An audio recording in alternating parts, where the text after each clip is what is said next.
जय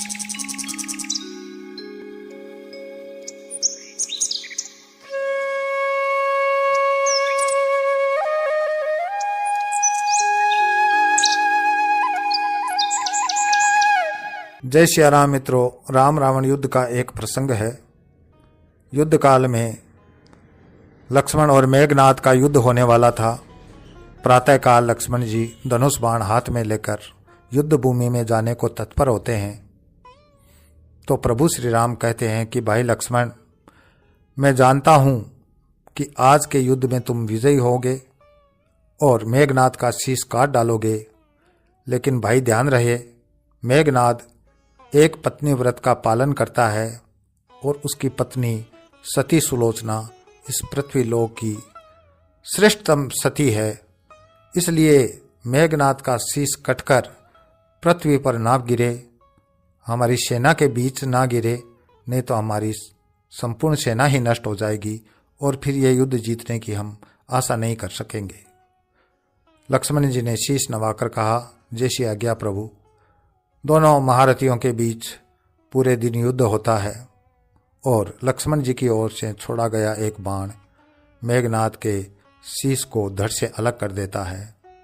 उसी समय महावीर हनुमान उस कटे हुए शीश को लपक लेते हैं और लाकर प्रभु श्री राम के चरणों में अर्पित कर देते हैं। मेघनाद की एक भुजा कट करके और लंका की ओर उछल जाती है और जाकर सीधी सुलोचना के पास गिरती है। सुलोचना अपने पति की कटी हुई भुजा को पहचान लेती है और विलाप करने लगती है। फिर उसके मन में विचार आता है कि हो ना हो यह कोई माया हो। मेरे पति इतने महापराक्रमी योद्धा थे कि उस तरह से उनका संहार नहीं हो सकता। तब वह अपने सतीत्व के बल पर ही इसकी परीक्षा करनी चाहिए। और वह कहती है कि हे कटी हुई भुजा, तू ही मुझे युद्ध का सारा वृतांत लिख कर बता। नौकरानी लेखनी लाकर देती है। कटी हुई भुजा लिखने लगती है, हे प्राण प्रिय, तू भ्रम छोड़ दे, यह भुजा मेरी ही है। युद्ध भूमि में श्री राम के भाई अपूर्व धन्वी लक्ष्मण से मेरा घोर युद्ध हुआ। लक्ष्मण ने कई वर्षों से पत्नी, भोजन और निद्रा छोड़ रखी है। वे तेजस्वी, निष्प्रह एवं दया, क्षमा, संयम, सत्य तथा समस्त देवी गुणों से संपन्न है। संग्राम में उनके साथ मेरी एक नहीं चली। अंत में उन्हीं के बाणों से मेरा प्राणांत हो गया। मेरा शीश श्री राम के पास है। भुजा द्वारा लिखी गई लिखावट को पढ़कर सुलोचना विलाप करने लगती है। विलाप सुनकर रावण आता है। लंकापति कहता है कि पुत्री शोक मत करो, कल के युद्ध में मैं खून की नदियां बहा दूंगा, इस भूमि पर शीश काट काट कर बिछा दूंगा। सुलोचना कहती है, पिताजी उससे मुझे क्या लाभ होने वाला है, मेरे पति तो चले गए। वह तुरंत पालकी मंगाकर उसमें सवार होती है और प्रभु श्री राम के पास पहुंचती है। रामादल में अनुचर सूचना देता है, प्रभु मेघनाद की पत्नी सुलोचना आपसे भेंट करना चाहती है।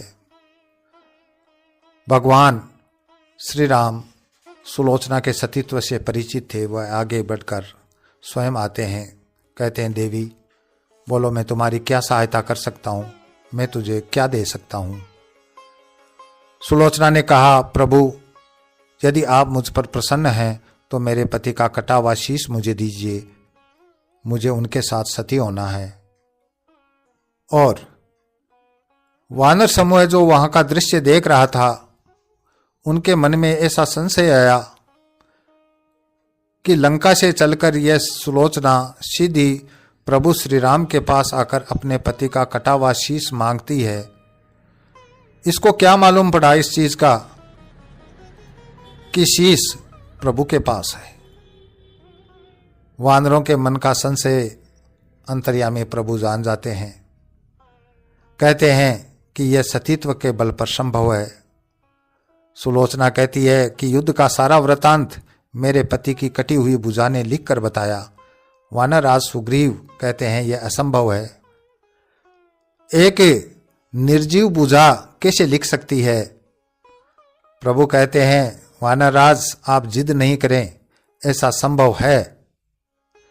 तो वानरराज कहते हैं कि मैं ये तभी मानूंगा जब ये मेघनाद का निर्जीव छिन्न भिन्न मस्तक है यह हंसे।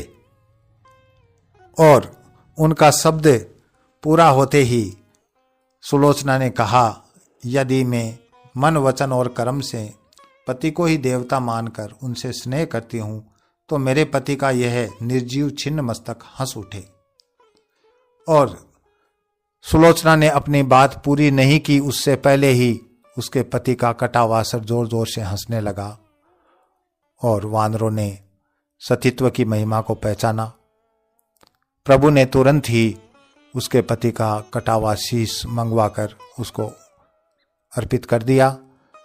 सिंधु किनारे चंदन की लकड़ियों की चिता बनाई गई और मेघनाद के शव के साथ सुलोचना सती हो गई। इसी के साथ मैं अपनी वाणी को विराम देता हूँ। अगले वीडियो में फिर मिलेंगे, तब तक के लिए जय श्री राम।